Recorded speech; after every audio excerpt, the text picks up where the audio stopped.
Do you ever find yourself frustrated by chipped polish or brittle nails? Good news!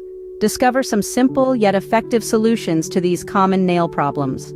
First, let's address the issue of brittle nails, as the solution is closer than you think. Your kitchen. Olive oil packed with nourishing properties can be a lifesaver. Warm a small bowl of olive oil, then soak your nails for about 15 minutes every day. You'll be amazed at the difference this simple routine can make in just a week. Now, on to the problem of chipped polish.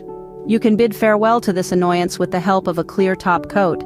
Apply a layer of clear top coat every 2 days to your polished nails. Not only will this seal in the color, it will also provide an extra layer of protection against chips and scratches.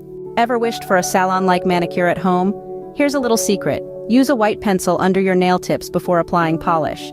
This gives the illusion of a clean and professional French manicure.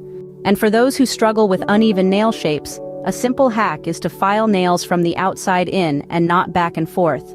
This prevents the nail from splitting and helps you achieve a smooth, even edge. Finally, for the impatient ones among us, waiting for polish to dry can feel like forever. A quick dry solution is to dip your painted nails in a bowl of ice-cold water. After about 3 minutes, you'll find your polish is dry and glossy. So, there you have it, a solution to all your nail woes. From treating brittle nails with olive oil, preserving your manicure with a clear top coat, achieving a professional look with a white pencil, filing nails correctly for a smooth finish, to quick drying your polish with a cold water dip. Remember, the secret to beautiful nails lies not in expensive treatments, but in these simple, everyday hacks.